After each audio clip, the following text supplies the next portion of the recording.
Hello, and welcome to Fresh Blood, a podcast about killing it after 40, where we prove that new blood does not necessarily equal young blood. Here to discuss what it takes to have continued success through life, I'll be your host, Jolie Downs. With over 20 years of executive recruiting experience, I've learned how much we can grow and be inspired by other people's stories. I'm excited to share that with you here on Fresh Blood. Today, we are speaking with Bruce Olav Solheim. Bruce is a distinguished professor of history at Citrus College. He's a U.S. Army veteran, an author, a playwright, a veteran advocate, and a medium. Bruce has published 8 books, and he has written 10 plays, 2 of which have been produced. His most recent book is Timeless Deja Vu, a Paranormal Personal History. Bruce has had continued paranormal experiences throughout his life, developing advanced mediumship capabilities. He also studies quantum theory, and he's developed a model that may help explain our quantum reality, ghosts, reincarnation, alien contact, and more. Bruce is an associate member of the Parapsychological Association. He hosts his own radio show, Timeless Esoterica, which covers the hidden history of the paranormal, and he will be part of Demi Lovato's new show, Unidentified, which will be on NBC Peacock. I'm very excited to learn more. Bruce, could you tell us a little bit more about your story and getting to where you are today? Yeah, thank you, Jolie, for having me here today. I'm actually up to 12 books now. I guess I need to update my bio a little bit. I'm not meaning fantastic to brag, but I figure I should update it. And my latest book is called Anzar the Progenitor. So I've written 2 books since then and a comic book or 2 as well. I love writing. So we'll just start with that. John Lennon of the Beatles once said that music was a life raft for him. And that's how I look at writing. I started writing very young, probably 8 years old. My parents had an old manual typewriter that they gave me. Love those. And I think they sensed that the writer in me, how parents can sometimes sense in their children that, oh, this is, I think, what their destiny is going to be. So my parents were able to do that. And that's been a big part of my life. I started with just short stories and then poetry and songs and graduating to longer stories. And then academically, I did a lot of academic books. And just recently, I've switched to, and then some comic books too, which has always been my life's dream. Of all the things I've published, I think my comic books are the things I'm most proud of. Interesting. Now, I would assume, was it because you had a love for comic books when you were growing up that you always wanted to do this? Yeah, and I'm a frustrated comic book artist. I'm also an artist of sorts, not as good as my mom, who was a very talented painter, but I have been illustrating or drawing for a long time. And I did a comic strip when I was in engineering school at Montana Tech in 1982, and that comic strip was called Snark. It was about an alien hybrid character, and it had humor and history and, social commentary and stuff like that. And it was very popular at Montana Tech among the faculty and students. And then I dropped out of school and went back into the Army. So then it just kind of fell away. So it was only recently that 2019 that I decided I'm going to actually make it into a comic book. So I brought the character back to life. And the reason why comic books are so important to me as a writer is because that's how I learned how to read. I was struggling to learn how to read. So it's an homage to the form that really helped me be who I am today as a college professor and a writer. If it wasn't for comic books, I don't know what would have happened because I was struggling so much. Oh, I love that. And I love that you're illustrating them yourself. Not. I did my comic strip when I was at Montana Tech, but I have very exacting standards for art, and I don't meet those standards. So I had to find a professional artist, and it happened to be I found a guy that's been illustrating comics since the 70s. Guy named Gary Dumm, Dumm. He's out of Cleveland, and he's done a lot. And he agreed to illustrate my comics, and so he's illustrated my books as well. So we've been working together for several years. And so that's how I do the writing. I write the stories, create the characters, give them a rough idea. I do rough sketches, and then he makes it beautiful. So that's how it happens. And how did that feel? Because you said that was near and dear to you when you did the first comic book, since that was how you helped learn how to read yourself.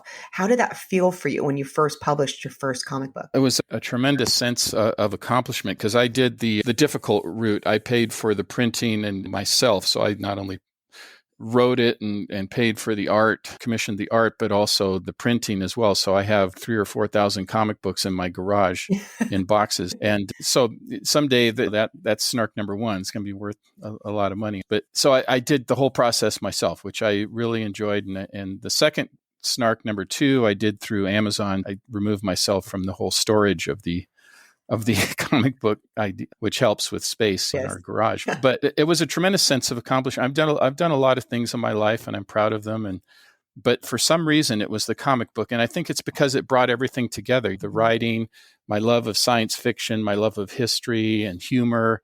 And I could just put everything into it and visualize it. And like Harvey Peacock said, he wrote American Splendor in the 1970s. That's who Gary worked with, and that's how I got to know Gary. But he said you can do anything with words and pictures.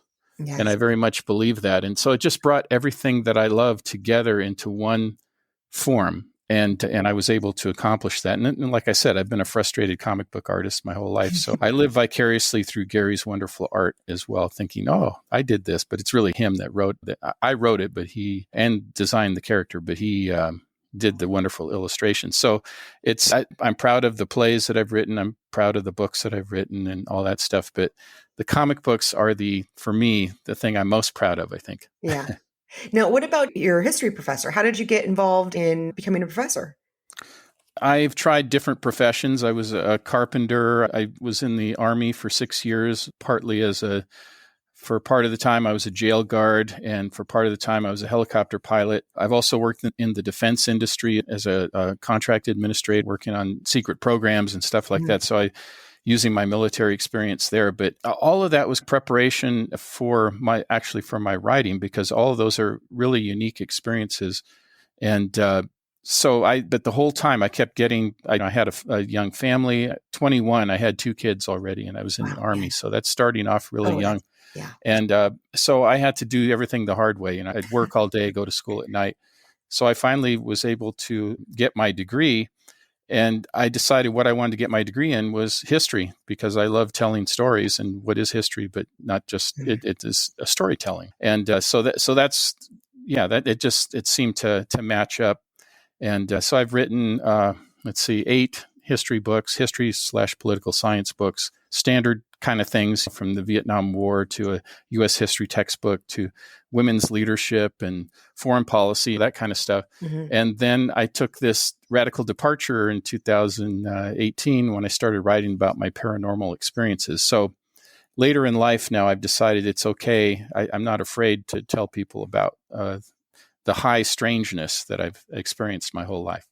So what changed for you to make you decide that you're willing to start writing about the paranormal when previously it was very history and political science? Yeah, it was very mainstream stuff because I was afraid. I thought I would lose my job. I thought that even though paranormal things kept happening to me, and they frequently and randomly, what changed was in 2016, in October of 2016, a dear friend of mine had passed away just a month before. He's approximately the same age as me, also grew up in a Norwegian American household in Seattle, and we were dear friends from when we were little kids. He passed away, and he came to me in a vision. And this is not unusual for me to have a vision, but just to explain what a vision is, for me, I'm awake and I see them. They're like a hologram, and I can hear them talking. I can interact with them. And he came to me and said that it was time to start telling my stories. And I said, "What stories are you talking about?" I was trying to be coy because I think I knew what he was getting at. And he said, all the paranormal stuff, the fact that you're talking to me, that kind of stuff. And I said, okay. And he said, don't be afraid. It'll work out. And he told me what it was like in the afterlife, which I had some sense of before. Mm-hmm. Now I could actually sit there and talk to a guy that I have known my whole life. And he told me, don't be afraid. So he even gave me the name of the book, which turned out to be a trilogy, Timeless. And so I went with it. And it's turned out to be a very good a departure from what I was doing, but still writing and helping people understand difficult things. And I even teach a paranormal class now. In addition to my regular history classes during the day, I teach a paranormal class at night at the same college. So there was nothing really to fear. He was right. And it was a big risk, though. I had a former student of mine who is now a professor at a prestigious university and told me that I had committed academic suicide by writing about my paranormal experiences, which just tells you the stigma that's involved with it. Here I am. I'm an academic researcher, former Fulbright scholar and professor. I'm still the same person. It's just now I'm being honest about what has happened to me and trying to help understand it, researching it and so forth. Anyway, so that's how that happened. And so I think the advice for people would be, don't be afraid of taking these, of doing these creative things or different things than what you've been doing. It's okay to make a change. And I understand for young people, it's hard maybe because they don't want to jeopardize their career right at the beginning of it. You notice I didn't start writing those books, those paranormal books when I was in my 30s. I waited till I was in my 50s. And I'm already tenured, so I have some security there. But I think it's better to go with those things earlier in life because it turns out to be very important. You're going to answer some very important questions for you as a person if you do it. I'd imagine it's very freeing, too, to be able to just be open and honest about how you're feeling, what you're going through, what you're living through, as opposed to feeling like you have to hide it. Yeah, because there's very few people you could really talk to about. Every once in a while, maybe somebody would bring up a ghost story and I'd say, I've actually seen them. And they'd say, oh, that's a good story. And I said, no, it's real. It is real to me. And then it surprised some people. But my mom was very psychic. I mentioned that she was a very good artist. She was a painter and she worked at home. And before that, she was a maid and worked in a factory. So my parents were immigrants. And my mom was very psychic. So she had taught me with looking at cards, just playing cards that we could do telepathy. And so I was able to practice with her, even though my dad didn't approve. So when my dad saw what we were doing, he'd make us put the cards away. And then she'd wink at me. So I knew that it was okay. It's just, you got to respect what dad's but she opened up that world for you and she did. Like you said, it made it okay because it just because people decide that they don't believe does not mean that it doesn't exist. Yeah. She was the person that made it okay. And when I would tell her, I told my teacher at school that I have invisible playmates. I can see them and interact with them, but my teacher said they're not real and I'm not allowed to talk about them in class. I'd come home upset and my mom would say, it's okay. They're real. I know they're real, but some people you just can't tell. You have to be careful who you talk to about these things. So I never let go of it. And I think some kids are told that by well-meaning adults, and it takes away a big part of who they are. Yes, it does. But I had the support system at home, at least with my mother. That's great. And what have you learned from going through this process? Finally writing these books now, later on in life. What's your take? It's something that I'd always wanted to do. I always wanted to conduct the research. I always wanted to be open with the stories and talk to people and even teach a class. So it's really matching everything together that I have accomplished. But being told, like you said, it was totally freeing in that sense. And it's a big part of me. It's almost as if you're living your life with part of your life is not visible to other people. You just keep it internal. So now I'm fully out there, if you want to put it that way. No pun intended, but out there.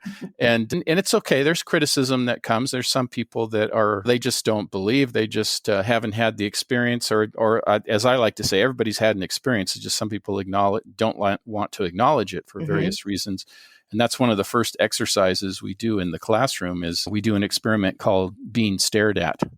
And what we find is that everybody can sense when you're being stared at. And we prove it in the classroom with a demonstration. We have all the students pair off and we do this experiment. And that is paranormal. So everybody experiences it, just not everybody acknowledges it. And that's okay. You can't, force people to do it. And I understand if people are afraid. And but for me, I'm not afraid of this stuff. I'm very careful, for one thing. When I watch these paranormal shows, you see them heading into the building. They say, well, we know there's a demon in there. We're going to go in there and confront the demon. I would never do something like that. I believe there's a demon in there. That's fine. I'm not going in there. I know that stuff is real and it's not anything I want to mess around with. Yeah. So now, how do you deal with the criticism? Because let's be honest, a lot of people get criticism for a lot of different reasons. Yeah. How do you deal with that? Well, I don't take it personally. I look at it as I was told by my friend Gene. I talk to him quite often during my meditative spirit walks, which is a big part of this. About 2 or 3 times a week, sometimes 4 times, I will take a meditative spirit walk where I can get into a meditative state while I'm walking up towards the beautiful mountains here in Southern California. And I talk to Gene, I talk to other spirit guides and folks. And that's one of the questions that I ask is, how do I deal with this? And what I'm constantly told is that I need to keep love in my heart and always operate from a position of love. Yes. And when you do that, then you can understand that people are upset and it has nothing to do with you, more than likely. It's just you triggered something in them. So they're not really attacking you. They're just afraid. So I have great sympathy for them, actually. I don't get mad at them. It's not that I don't want to have an argument with them either. They're entitled to their opinion. So I've approached it that way. There's some people who say, I just don't read the negative stuff, but you can't help. Every once in a while, I don't seek out to find who these people are and why they think what they do. I just know that it's because they're afraid or there's a trigger in one way or another, maybe a bad experience they've had. And that's why they think the way they do. So I think that's the important thing, is that how you approach it, how you put it into context. And I do know, based on my research, that everybody has a boggle factor. They reach a certain point and they say, that's it. I can't go any further than that. I'm not going to. For instance, the latest thing with UFOs or UAPs, as the government calls them now, people say, well, maybe there's ghosts and stuff like that, but this whole UFO alien thing, that's just crazy. And that's a boggle point. People reach a boggle point. Mm-hmm. But from what I've learned, experiencing is believing and believing is experiencing. Mm-hmm. So once you've experienced something, you have to accept it. It's real. It's real. You try to understand it. And once you do that, it opens, like you said earlier, opens the door a little bit more and to more experiences. And then it's like going up a set of stairs, a very long set of stairs, one step at a time. I'm curious. You've mentioned that you have these conversations with Gene, and initially you said something about him talking to you about the afterlife. Mm-hmm. Is there anything that he shared with you about the afterlife that you could share with us? Yeah. Yeah. And every time I do an interview or talk to people, I always mention Gene. I always feel like he's looking over my back shoulder. He was an actor. He was a very good actor. So he likes to be on stage. So all props to my friend Gene. He was a great actor, and was a great friend, still is a great friend. But he told me that in the afterlife, I asked him, that's a funny story, because when I asked what most people would ask, what's it like to be dead? And he laughed in his characteristically very joyful laugh that he has. Very infectious laugh. And he said, you know what? I don't feel like I'm dead. I'm talking to you, aren't I? And I laughed back. And then he said, where I am, there is no future. There's no past. It's all just the eternal now. He said it's beautiful and there's nothing to be afraid of. And he wanted me to pass along some of what he said to his sister and his mother, who took it very well. They just love the fact that I tell them that I communicate with Gene. And his wife and his son, not so much. I tried to approach them and tell them what Gene wanted me to say, and they didn't really accept it. And that's okay. Mm-hmm. I've left them alone. When they're ready, I will help them. And they're grieving even more. I know his mother and his sister are grieving, but they were more accepting of that I have this communication. Yeah. So that's one of the most important things, is that he is happy and he's able to communicate with me, and he's given me great advice. And the other thing I did when I first started talking to him was I started rattling off all these questions. Okay, aliens. Okay, the JFK assassination. Everything that was coming to mind. Can you tell me about you are in this position to know that? And he just laughed and he said, let me just cut you short and I'll just give you a catch-all answer. And I said, what's that? He said, it's all true. Huh. And I said, really? I said, everything? It's all true? And he said, yes. So what that did was blew my mind. Wait a second. So it opened up this idea of multiverses and different, what I call forks in the road of time, where all this stuff is true. So there's no limit. That's the kind of cool thing about it, is that there is no limit. And he helped me let go of my fear of death. Not that I'm, not everybody has a fear of death. That's the number 2 fear. What's number 1? Public speaking, right? So that's pretty serious. But it's not that I would squander my life. I do everything I can to preserve my life and the life of others, but because I have a mission in this lifetime. But after that, I'm not worried. I'm not worried of the after, because I know what the after is. It's life after life. And Gene is living testament to that in the other world. But anyway, that's just some of the stuff that he's. Yeah. Now, I'm taught curious me. because this goes along with, well, at least I feel like this might go along with the quantum model that you had mentioned. And I'm Hmm. very curious about this because Hmm. you said that there's this quantum model that you developed that may help explain our quantum reality, ghosts, reincarnation, alien contact, and more. Could you tell me a little bit about that? Yeah, I call it the quantum nexus. And what it is that the alien world, the spirit world, and the quantum world are all really the same thing. And it goes along with what quantum physicist David Bohm, the late David Bohm, American physicist, said that there is an explicate reality, or what he called the explicate order, which is our everyday reality where things are solid objects. We're talking, we have this reality.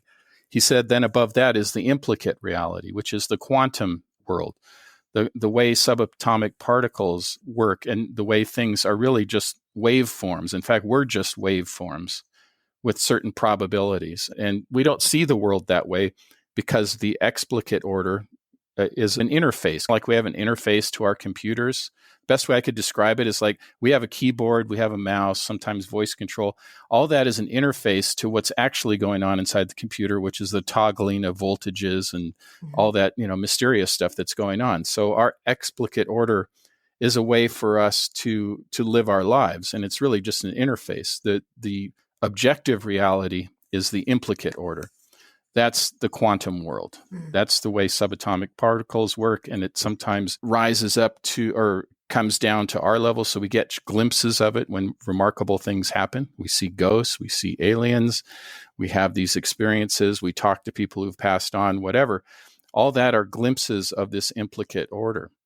And then above that, which is really cool, so there's three levels. Above that is the super implicate order, which is the one consciousness, God, the creator, whatever you want to imagine it to be. Mhm. But there is something above all that.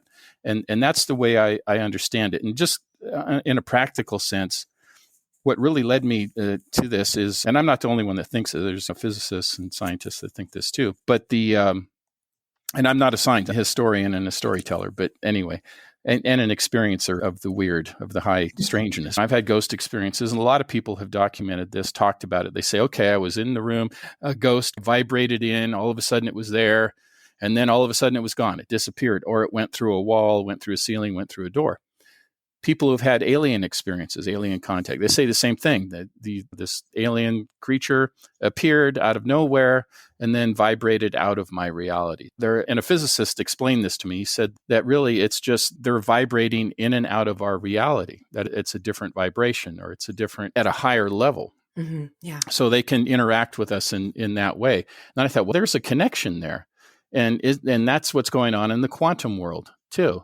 And everything's a waveform. We don't see it all the time because we are living in the explicate order. We're using our interface, And aren't we operate on a lot of us at a lower energy, really, and some of and, us at a and we higher. have to remain sane. Mhm. Let's just Yeah. put it that way. If we were looking around and seeing everything connected like a waveform, it would be so freaky to people that they could very well lose their minds. And I have actually a theory about that of people who are schizophrenics and so forth. There's chemical imbalances. But I asked a psychiatrist once, just out of curiosity, I met a psychiatrist and I said, Doc, have you ever thought about that maybe some of the people that are really mentally ill, schizophrenics and so forth, that they could be really psychic and they just don't know how to get back to this reality? And he Mhm. looked at me with this very serious face and he said, that's a very scary thought. He told me, he said, that's a very scary thought. Anyway, so it's really interesting. And what helps me, and I think it helps everybody who's psychic or psychically inclined, which I think everybody has this, but some people have a little bit more than others, is you have to be grounded. And like in my case, Ginger, my wife, is a very practical, very smart lady, very practical. And she supports all of my telling the stories of the paranormal, but she's not in that world. She's Mhm. a very practical minded person. So when I tell her, okay, I just talked to Gene and he told me this is going to happen and this is what happened, and she'll say, that's really nice, but can you come help me work in the garden because we really need to get these pots moved. And so what it does is brings me back down to this reality, which is very important to operate in. You have to make a living, you have to interact with your friends, your family, your spouse, whatever, and do all the things we're supposed to do. So I think it's very important that I have the contact in the other world, but that I have this grounding here and somebody who supports me in that. So I think that's really important for folks. Yeah, definitely. There's so much that you've done, Bruce, that we haven't even touched on. And I know we won't have time to touch on everything. But besides, you mentioned being a Fulbright professor and scholar in 2003 in Norway. He's won the Bronze Star. Bronze Star won 2 awards from the Kennedy Center for the American College Theater Festival,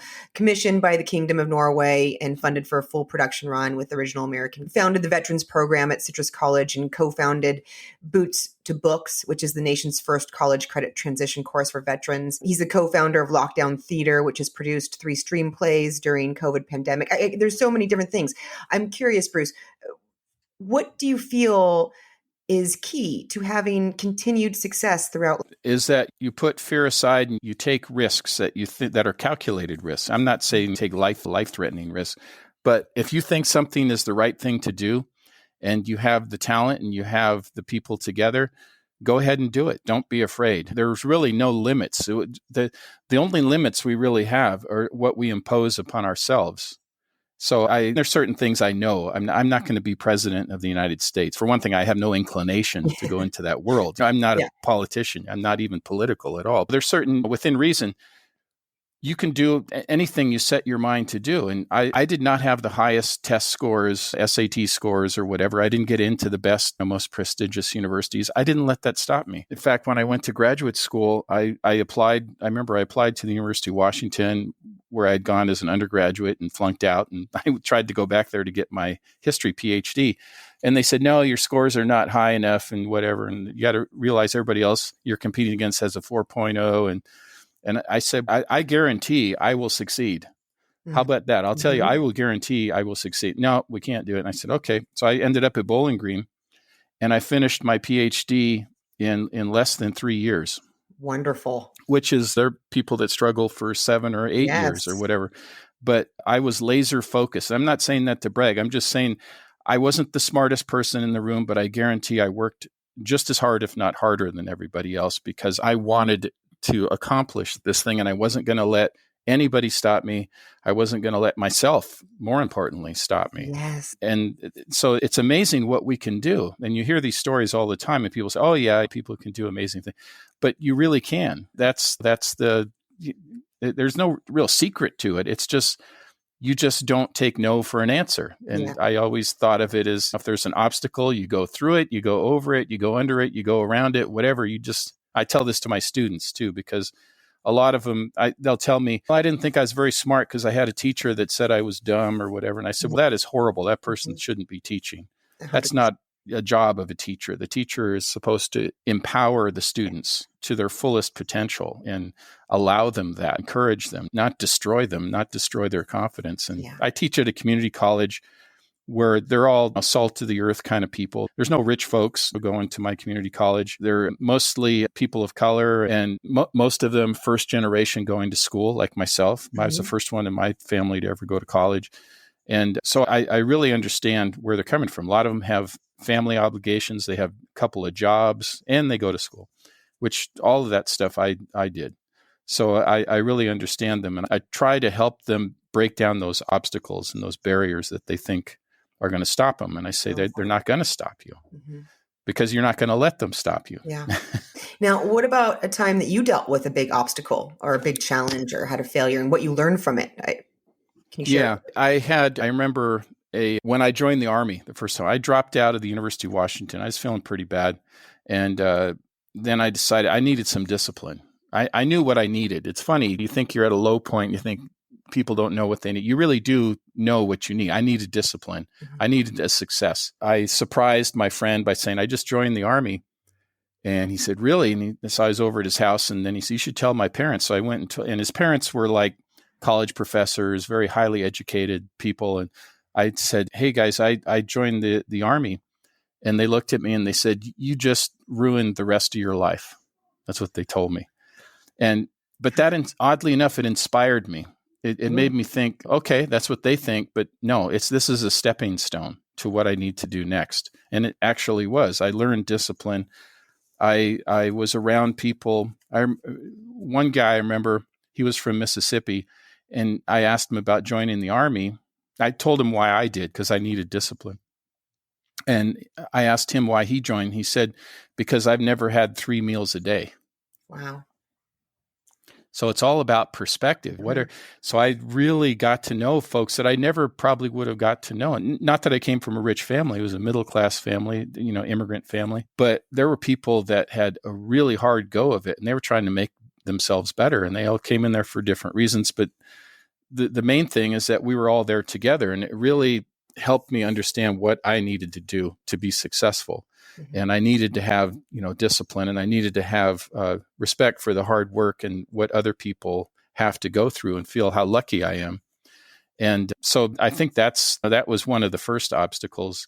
And the other ones are along the way, you discover that things have happened to you. In my case, one of the huge obstacles I had was that, and this is a very personal thing, hard to talk about, but I think it's very important for people to hear this, because so many people don't talk about it. But when I was a kid, I was abused, and I was sexually abused. And I had so blocked that in my mind, but it was impacting me every day. And it came out in bad ways, in that I had a very hair-trigger temper, and could be violent. Mm-hmm. And so I was able, when I was finally 32 years old, I was actually in graduate school in a PhD program when I finally realized that I needed help. And that was amazing. It was a turning point in my life. And I'd lost my custody of my kids. I lost my marriage, and I was still doing okay in school. So at least I had that, but it was a turning point in my life. I had to realize what had happened to me and begin to process it. And how did you do that? How did you get through this? One thing I realized is that, and I think I was in a class, and it was a mandatory class. I had to go, or I'd have to go to jail, or I would go to this domestic violence program. Because what happened is that I tore apart my house. I got in a fight with my first wife, my ex-wife, and I destroyed the inside of the house. I just went berserk, and I got arrested. And that's an eye-opener when you get, because I worked in a jail, and all of a sudden now the cops are coming to get me. And it was like I woke up from a bad dream or something. And I remember the first day the guy came in, and he said, hey, I realize all you guys are depressed and sad and whatever. And he said, but I'm here to tell you that you're not bad people. You've just made bad decisions. And you can start today to start making good decisions. So good. And you will turn your life around. Now, and I took that to heart, and I said, wow, because a lot of times when I guarded people in prison, they told me all these hard luck stories that happened to them. They were abused as children. All this terrible stuff happened to them. But then they said, and that's why I committed robbery, or that's why I murdered a guy, or whatever. And I'd listen to that, and they'd go, well, the argument to that, of course, is that there are lots of people who had a very hard life and treated badly and know poverty, and they didn't murder anybody. They didn't commit armed robbery. They didn't do any of those things. So it is possible to make good decisions. And even despite what has happened in your past, and you are a good person. And that's what I'd tell them. I said, you do your time, keep your nose clean, do your time, and then start over, and you can start clean. You're a good person. Start making good decisions. And that's what they need. They need some kind of hope, that they're not a bad person. They've just made bad mistakes. So I believe very much in redemption. I do too. Yeah, I think that's really important. Now, what about a regret? Have you had a big regret and something that you've learned from it? That's an interesting question, because I made decisions that made things very hard for me and other people. But ultimately, I've learned from them. And people have asked, wouldn't you want to go back and do something different? Maybe I wouldn't be who I am today if I hadn't made those mistakes. So I accept all of it. I accept the good decisions I've made, the bad decisions. I have no regrets about it.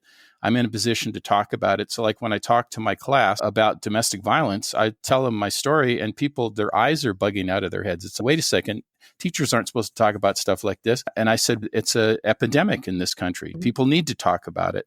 And if I hadn't had that experience, I wouldn't be able to help them. And there's always somebody in the class who comes to me after class and says, you know what, I'm in a very abusive relationship and I need to do something about it. And I sit and I talk to them about it. And so it always, even if it just helps one person, those experiences ultimately have made me into who I am today. So I don't regret any of it. I don't wish I was younger. I'm 62. I'm the happiest I've ever been in my life. I love look it. in the mirror. I look at a happy person. Oh, You couldn't say that earlier in my life. I was, accomplishing things and doing stuff, but I didn't love myself. I wasn't happy with who I was, but I am now. So I wouldn't trade that for anything. I'm just, all the mistakes, I accept all of it. Thank you for that answer. What do you think has helped you find that love for your? A lot of counseling, a lot of reading, a lot of just starting small. Just be kind to yourself, because it really starts with that. Just start being kind to yourself. Don't be so hard on yourself. Accept the mistakes you've made and realize you can do better. And just those little kindnesses you do to yourself, and then you're kind to others. Because if you're kind to yourself, then you have love in your heart. It always comes back to what my spirit guides tell me. You got to keep love in your heart and operate from a position of love. And that's really the secret. And that starts with yourself, because you can't be kind and loving to other people if you're not kind and loving to yourself. And all of that leads to good deeds. It leads to doing good work, because you always are approaching it that way. And when people are like nowadays, it's so many people are arguing and they're so angry with each other. I turn on TV or the news or whatever, and I just see there's so many people that are so angry and upset. And I feel really bad for them, and all these terrible things are happening. But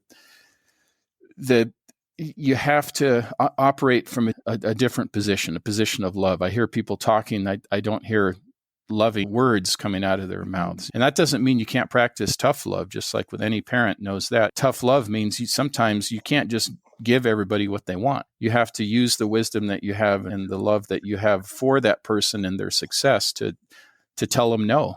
Sometimes that you can't do that, or you're going to have to accept your punishment for what you've done, that type of thing. And then you build on that. So that's the foundation. It really just comes down to that. Keep love in your heart. Always operate from a position of love. It sounds easy, very difficult. It's a practice. To practice. It's a practice. You have to practice every day, every single day.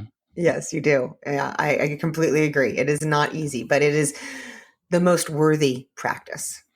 Because then you can help. If you're kind to yourself, you're kind to others, and then you're part of the solution. Exactly. You're making a difference every day. I tell my students, if you wake up in the morning with that love and kindness in your heart and you try to make a positive difference every day, just think if everybody on earth did that, how much better this world would be. If everybody approached the morning every day like that. What am I going to do to make things better for everybody today? And it could be a very small kindness, helping a stranger, helping an elderly person in your neighborhood or whatever, Yes, we can all change the world simply by waking up and making that decision.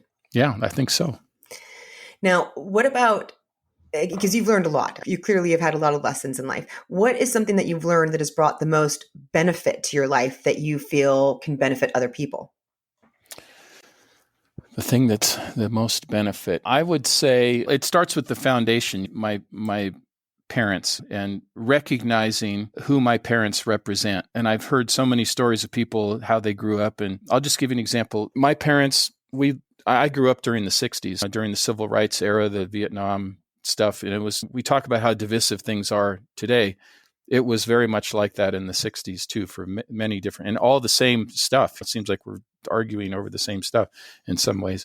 And my parents were very loving. They weren't like lovey-dovey types. They didn't go around saying, "Oh, I love you so much." It's just they would demonstrate it every day in their kindness and toleration for other people. Yeah. And so that's where I think I learned from their example.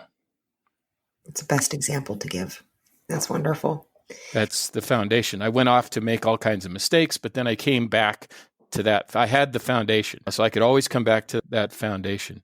Yes. And for instance, I remember I was playing with some kids in the neighborhood, and they said a bunch of bad words, and they were calling people, I think they used the N, and I had never heard that in my house.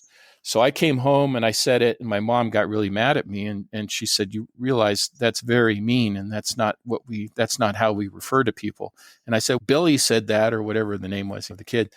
And so whatever that kid was learning in the house, they were learning, and they were learning things that were harmful to people. And so I'm very lucky. My mom and dad only had a 6th grade education, but they were pretty smart, and they knew what was going on.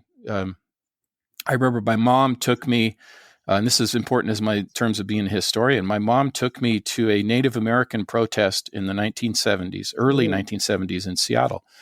And she was not a scholar or anything. She was very intuitive. So she took me there, and I saw real Indians, real Native Americans with real issues about some territory that they wanted back that had been taken by the military. And they were going to convert it into golf courses and condos. Okay. And the Indian tribe said, hey, how about letting us have some of that land back that we originally had so we can make a community center and an alcohol treatment center and all these things to benefit us. And so it was a big argument. And I saw real Native Americans, not what I was seeing on Saturday morning Westerns films. And my mom wanted me to see that. She wanted me to see that and talk to these people. Now, she didn't preach to me or anything. She just gave me that experience. And I talk about that every semester when I talk about Native Americans and the importance that they have for this country. Oh, and so that's just an example of that foundation that I was lucky enough to have. And then, of course, my dad, even though he disapproved of the paranormal, he was the bravest person I know, besides my mom and dad, actually. And my dad he was made to work in a slave labor camp during World War II, during the Nazi occupation of Norway when they lived in Norway. He was a fisherman, like a Deadliest Catch kind of fisherman up in Alaska. And he was a carpenter. So he's a hardworking, tough as nails kind of guy. And so I always hardworking, always, they were spiritual in their own way. They weren't like, in a demonstrating their spirituality or whatever all the time, but they were very spiritual in their own way. And so that was the foundation. So that's probably the most important. I always have to start with that. I agree. I was very lucky to have that foundation.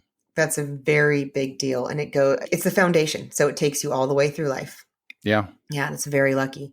Now, is there one change that you believe listeners could make right now that would help them get closer to their own success?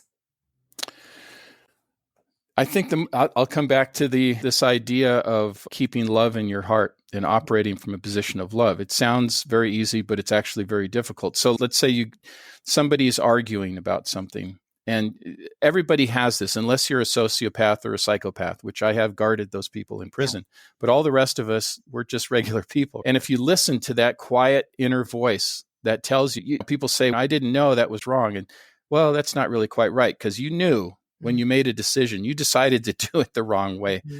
Your inner voice is telling you, no, that's probably not a good idea.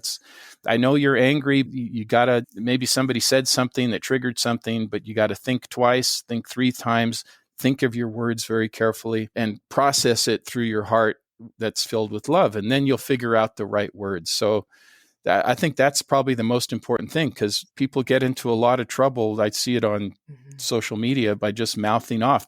Whatever comes to their mind, they're really angry, they're upset, they're afraid, they just type it in there, and there's no filter going on, and then people react to them, and then it snowballs into this big mess. And I think that gets us into a situation like I think we have today, where people aren't listening to each other. They're not respecting each other's differences of opinions and working together. So I think that's the most important thing. Yeah, really. Keep love in your heart, operate from a position of love. Mm-hmm. Thank you. Now, is there a book or a talk, video or movie that has had a very big impact on your life that you think others could benefit from as well? Oh man, there's so many. I read so much. I read 2 or 3 books at a time, and I read bits and pieces. I'm not like a person who starts at the beginning of a book and then goes all the way to the end and then starts another one. I'm reading books all the time, skipping around. In terms of the paranormal stuff and the quantum nexus stuff, I would say The Holographic Universe is a tremendous book. And the guy passed away. What is his name? Anyway, it's called The Holographic Universe. I just gave the book to my daughter. I passed it because she's very psychic, so I gave it to her. And anyway, so if you're interested, that's a good one to start with. In terms of literature or inspirational stuff, the other thing Joseph Campbell, The Power of Myth. And that was pretty foundational for me. I listened to so many different podcasts and lectures and TED Talks and all this stuff. And I find something in everything. In fact, I feel like everybody has something to teach you if you're listening and you're paying attention. I don't think it's random. I don't think it's random that we have encountered each other. There's something that we're helping each other with. And everybody we meet every day has something to say, has something to, even if they don't know that they're doing it, they're giving you a bit of wisdom that they've collected. We all have little puzzle pieces, and we want to share. And if we share with other people, we can help build a bigger picture, to see the bigger picture. So we have to share those puzzle pieces. And so there's just too many sources to say any one thing. I consume a lot. And thank you for sharing your puzzle pieces. Thank you for sharing those parts that are harder to talk about, the sexual abuse and the domestic violence that you went through with yourself, and going through that experience and coming out the other side. It's incredibly valuable. And is there anything that you would share with someone who might be in a struggle, like very angry in that dark place and really feeling very lost? Is there anything that helped you? Because I know you went through the program and you had people help you through that. Is there anything else that you would share with someone who might be feeling that way to help them get themselves out? I've been through a lot of therapy in my life, and I can tell you the best program, and I've been through it all. I've been to so many different counselors, and through the VA, I've gone through it 3 years now, the dialectical behavioral therapy. So DBT, dialectical behavioral therapy. And it really gets to the essence of why people are angry. And it talks about the three minds, the emotion mind, the logic mind, and the wise mind. And it really breaks it down really nicely. I think it's easy to understand, hard to implement. That's the thing about it. But it really has been very helpful for me. And I'll just say, if you're a person that is in a bad abusive relationship and you're the person that's the cause of it, you have to love yourself enough to get help. Yeah. You are a good person. You're making the wrong decisions, and you can make good decisions. And if you're in a relationship and you're, at the receiving end of that, you need to give it a break. And maybe that relationship can be salvaged, but it has to be a new relationship based on something else than whatever it was initially. So you need to get out of it, and you need to get out of it as soon as possible before the police get involved, before people get hurt, before all those terrible negative things happen. And that's extremely important. You have to love yourself enough to remove yourself from that situation and give yourself and the other person a chance to heal and get better. Oh, such good advice. Thank you for that. So now for your books, where can people find all of I'll have your website on the show notes. Is there anywhere else that you want to direct people to come find your books and find information? The website is a good place. BruceOlavSolheim.com has all my printed book, all my published books, all my plays, the music I've done, the comic books, everything's there. Most of my books are available on Amazon or Barnes & Noble or whatever online bookseller. So that's where they can find it. You can see the progression from the more academic books to the paranormal stuff. And so it's all there. You can see it all there out in the open. All right. And so before we go, I want to ask you my last question. What are you sure of in life? I am sure that I am a good person, and I believe everybody has good in them. I love it. Oh, that's a great answer. Thank you so much, Bruce. This has been a wonderful talk. Oh, thank you, Jolie. I appreciate it. There is so much to learn from Bruce's story. Bruce has held many roles in life. He's been a carpenter, he was in the Army, he then became a contract administrator before going back to school to get his degree in history and becoming a history professor, which he is now tenured. He spent his time writing in the evenings, and he also became a published author, writing various textbooks, history books, fiction books, comic books, and now books on his paranormal experiences. I love that Bruce has had many iterations of himself when it comes to work. There are so many options out there for us. You do not have to stick with the profession that you chose when you were young. You can make a change, and you can be successful at doing so at any age. Do not sell yourself short by staying in a role or profession that is not fulfilling you. I love that Bruce was able to push past his fear to begin writing about the paranormal. So many of us are holding pieces back in fear. We so fear being judged, don't we? So we hide those pieces of ourselves, sharing with only those who feel the absolute safest. But what would happen if we felt free to share all the parts of ourselves. Judgers be damned. What would that feel like? For Bruce, he made the leap, and yes, he did get some judgment. I mean, one person even told him he had committed career suicide. But what he really found was overall peace and connection, which led to an opportunity to continue the discussion through a new paranormal class that he now teaches. As Bruce found, it is incredibly freeing to be open about who you are. He had been living his life not fully visible, and now he is living fully out there, embracing who he is. What have you been hiding from others? Perhaps we can all learn from Bruce and allow those hidden pieces an outlet to be free. It is okay to go out and be different. It is okay to try different. It's okay to try different creative things. It is okay to make a change. Who knows what beauty you may call into your life by doing so? You may not be able to drop your fear, but you can learn to walk alongside it. I admit I've never learned to eliminate my fear, but I have learned how to make it my companion. Promise yourself you will no longer allow fear to stop you from being who you are. Bruce had the best advice on how to deal with unwanted criticism or judgment. He said, you keep love in your heart, and you always operate in a position of love. When you operate from a position of love, you can understand that when people are upset, it is not about you. It is simply something within them that was triggered. So he no longer gets mad at people. Everyone is entitled to their opinion, and he allows everyone their opinion, sending them love while moving on in life with his own.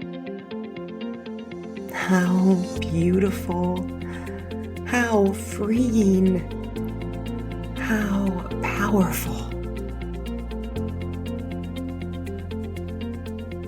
Can you imagine how much more wonderful life would be by simply giving love rather than judgment? Think about how great life would be for you if you simply gave up judgment for others and for yourself. And instead, you filled that space with love. You can do this.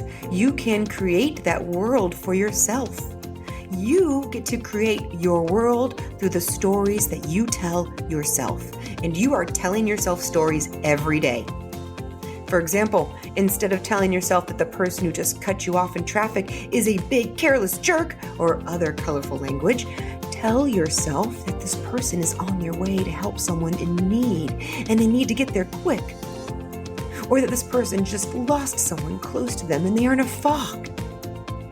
Or that this person is ready to pee their pants and they need to get home as soon as possible. Whatever you want to think, you get to choose. So choose a story that allows you to send love to your fellow human and watch how that love comes back tenfold. Moving forward, every time you find yourself in a situation where two stories could equally possibly be true, you owe it to yourself to choose the one that causes you the least amount of pain. I found the insights passed along from Bruce's friend Jean incredibly profound. There is no future.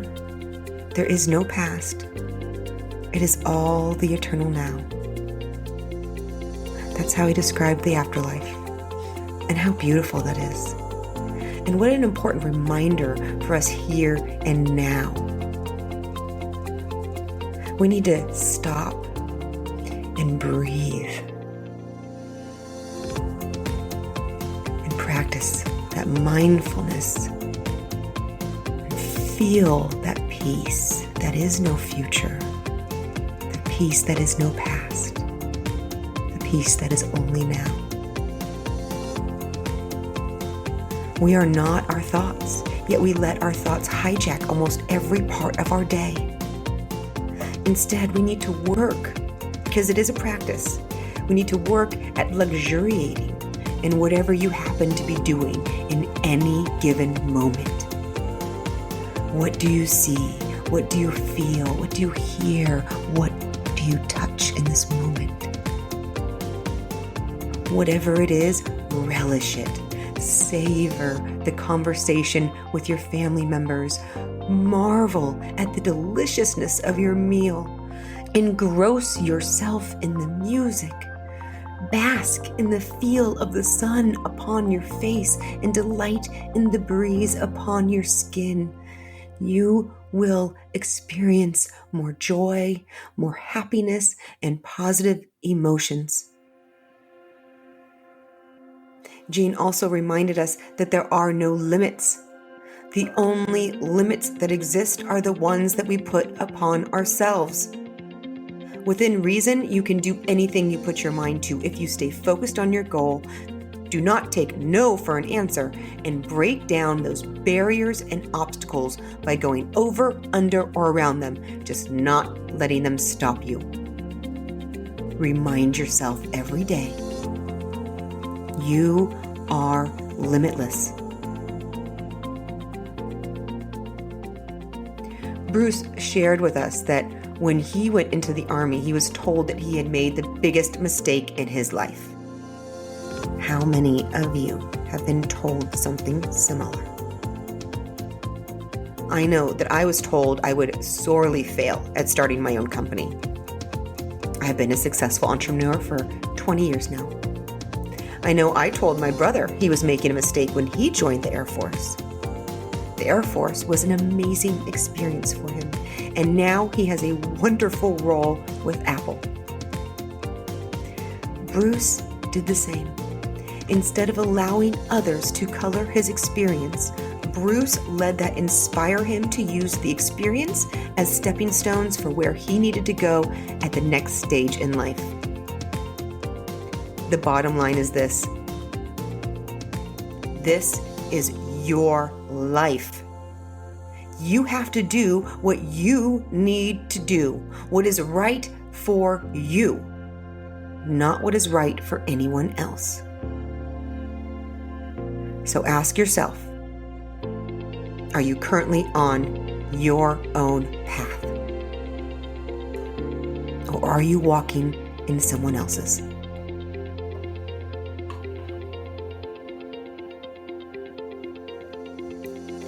I am so grateful for Bruce's vulnerability and honesty, talking about his experience with sexual abuse as a child, and then being the perpetrator of domestic abuse himself as an adult.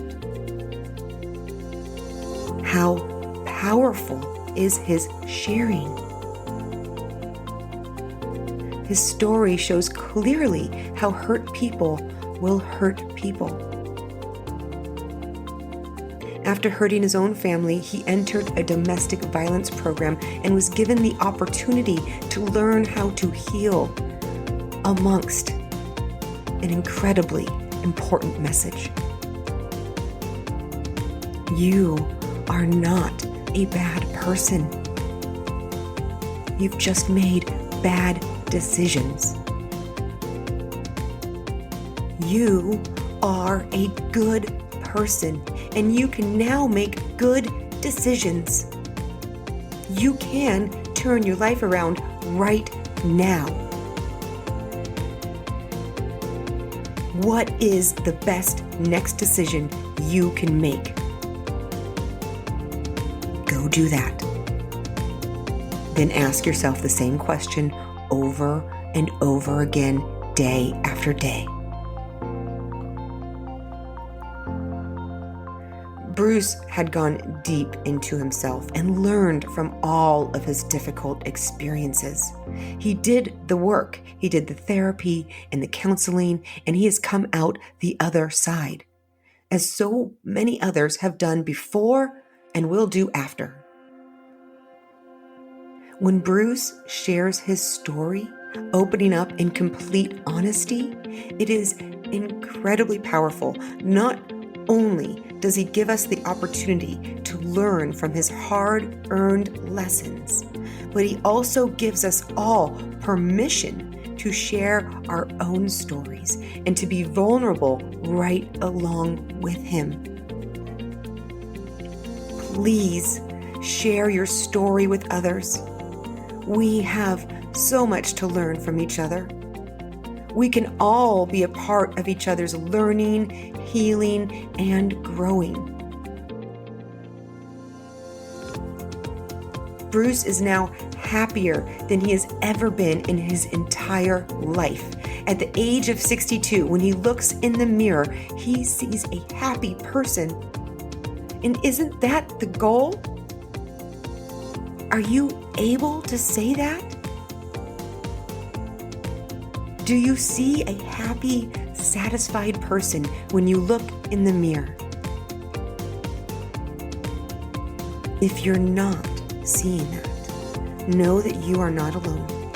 You are one of the great many.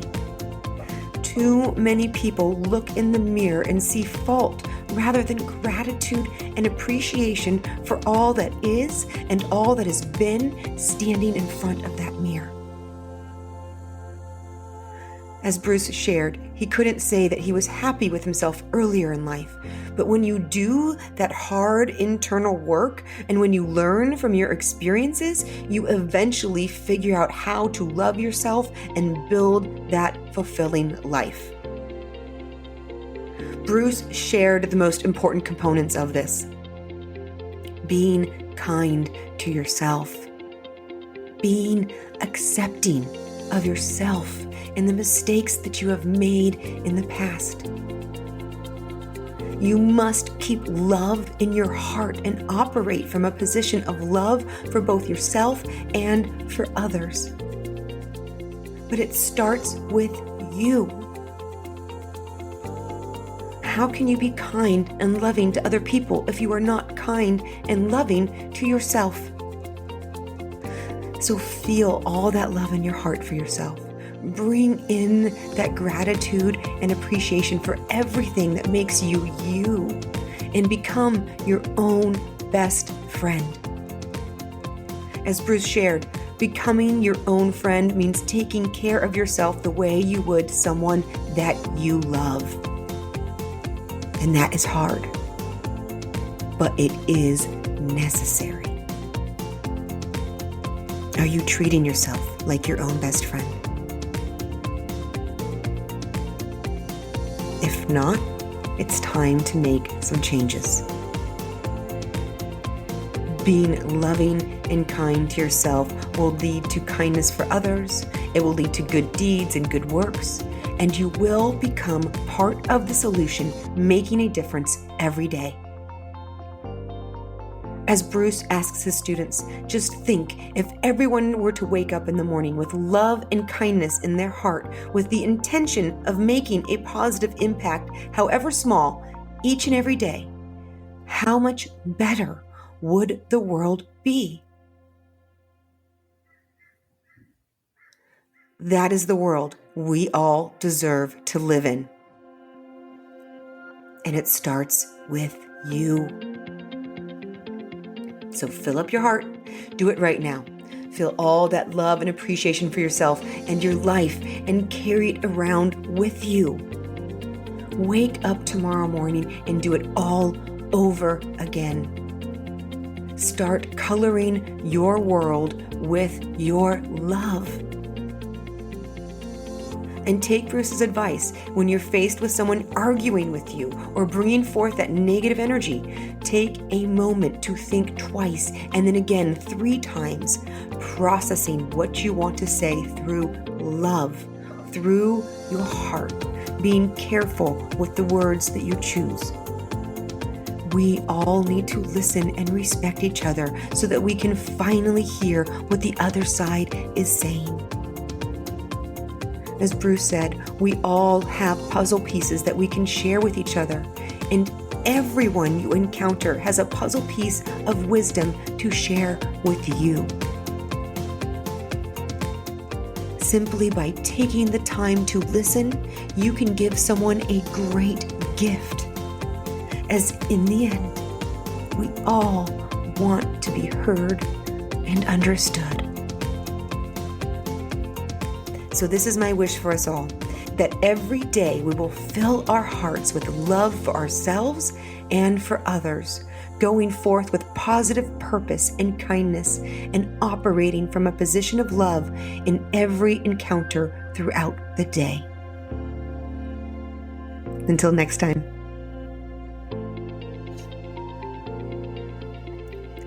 Thank you for joining us on Fresh Blood. Subscribe and follow us on all streaming services, including Apple Podcasts, Amazon, Spotify, Google Podcasts, and Player FM. You can also follow us on Facebook and Instagram at Fresh Blood Podcast. If you liked today's episode, please consider giving us a like and sharing with a friend. I hope you make today a most fulfilling day.